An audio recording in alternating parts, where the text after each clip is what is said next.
And so, I could imagine I'm surprised Elon didn't say that Starlinks would be part of whatever they'd be sending in 2026 or 2028. Mm. That I would think that would be kind of one of the logical payload deployments you'd want to do. Now it's going to be a bit complicated. It's not quite as easy as just popping a bunch of them in orbit around Mars. And because then you need to also communicate back to Earth. So you're going to have something which has the capability to also do that. And where do you kind of place that? So do you have a bunch of smaller satellites that are just designed to be able to communicate with anything that's on the ground, and you want to have enough so you get adequate coverage? You want to have like only one spot in the ground. Yeah. It's not like the whole place is populated like the Earth.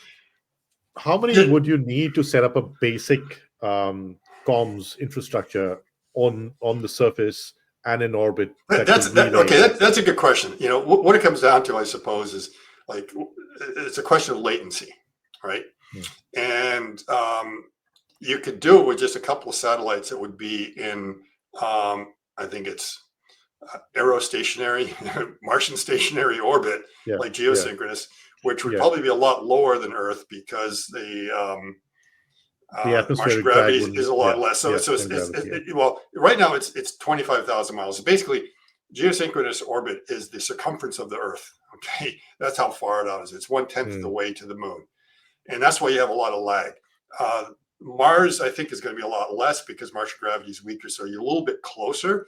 So the question is, do you need to be in low Martian orbit like you do with Starlink to get rid of the lag? Now, since, as far as we know, they're not going to be any optimi on different sides of the planet playing Diablo against each other, where having, low latency is extremely important.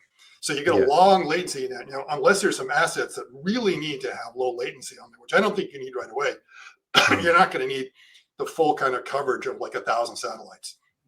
So you have enough, probably minimum of 3. You could almost get by with 2 because you're looking at like different hemispheres that would be there. But at the same time, you get away with 1 because if you're really making it Martian synchronous, it's like, well, that's the ground site we care about. Let's just make sure we're over that one, and that's it. We don't care about. But if you're talking about, well, we have other assets there, we got other rovers there, and we want to communicate to them all the way around there. So let's just get some coverage. I think you need really just 3 because you never quite get 100%, 180 degrees. You got to be almost at infinity to technically get that. And so what you do is bring it into thirds over the equator. Yep. Exactly. And that will give you adequate coverage of the planet. I don't think you need anything in the polar. So you have like a small number that would be there. Now those might be assets that are just talking to the ground. And then you got to think about, well, we need to have another asset or maybe those will also have sufficient power to be able to communicate to Earth. But the way we want to communicate to Earth is not the old-fashioned way of just doing it with radio waves, because that's low bandwidth.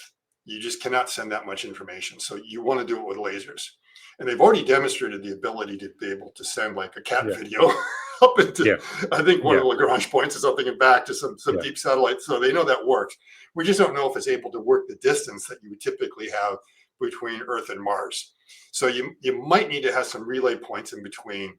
And sometimes you are, because Mars and Earth will be at oppositions. They'll be at opposite sides of the sun. That's really far away. So you'd like to kind of keep that a little bit closer. And besides, the sun's getting in the way when you're trying to do that. So you want to have these relay networks. And the trick with a relay network is, you've probably heard of the Trojan satellites, or the Trojan asteroids, I should say. These are a group of asteroids that are kind of like in front of Jupiter and behind Jupiter. I think they're like 6 degrees in front of its orbit and 6 degrees behind. And the reason they're there is that, like, the Lagrange point between Jupiter and the sun. So that's basically where dust likes to collect and everything else. Well, turns out Earth has those as well as Mars. And we do have like some small asteroids that do kind of collect around those places. So and of course the Webb satellite is out at one of those. That's the whole idea. Is it found like one of those Lagrange points that keeps a very stable relationship between the Earth and that satellite. So you would have it on there, and basically these become companions that it can be in front and back, and you can come up with 3 different Lagrange points that will be in Earth orbit. You do the same thing with Mars, and they're just kind of, they're always moving a little bit around each other, but at some point groups of them will be pretty close.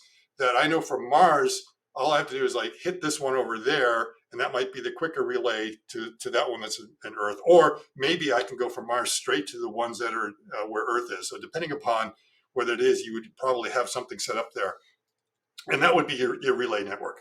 So I also wanted to ask you, remember we spoke about the Nokia contract, the 4G contract for the moon, with the towers and all of that. You don't need all of that anymore, would you? You wouldn't need towers sticking out of the surface.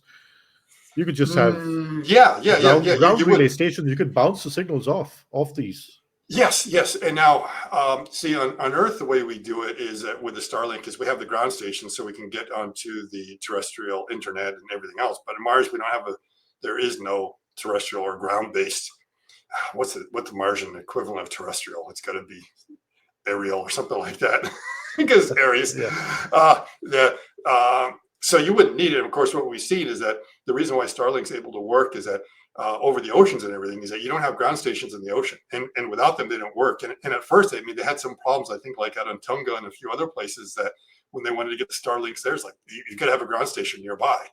And I think they were close enough maybe to New Zealand or something like that the Starlinks are able to work there. But if you're really in the middle of nowhere and there's no ground station nearby and that satellite can't see you and the ground station at the same time, it's not going to work. That's why they came up with the what they call the I think it's not the ISR, it's the intersatellite relays, which allows the Starlink satellites to talk to each other in orbit to bounce off of them to finally get to you wherever you are on the ground. Right. So there's no need for it. If you have enough of them, depending on what you have. So in order to cover Mars, you're gonna need a few more. So maybe you have a couple that are like in a polar orbit or something like that to be able to get that kind of network that's set up there that allows you to hit any spot anywhere on Mars and be able to bounce a signal from one to another.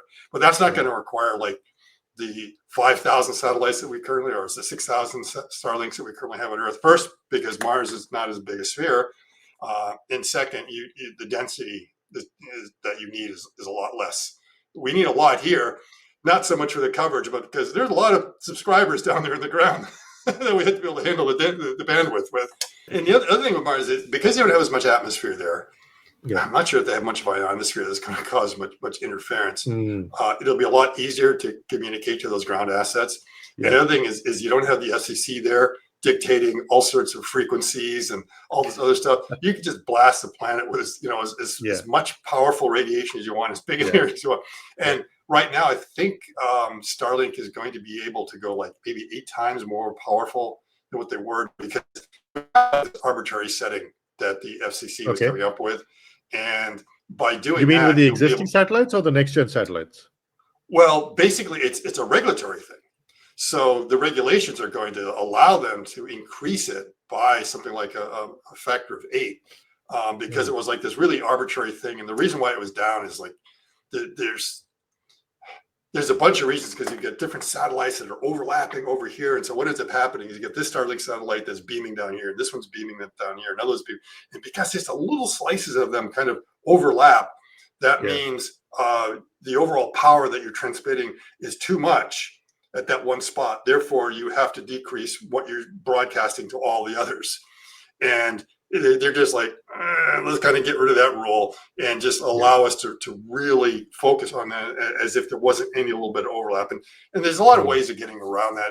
Part of it is like you would be different frequencies, different polarities, everything else. But there were little things like that let's say we're limiting the overall bandwidth because the amount of power that you were able to transmit. And if you increase that, you can increase the bandwidth, you can increase the number of subscribers, everything else. Yeah, which also plays into the direct to cell business model. Yeah, exactly. That too. Yep. Yeah.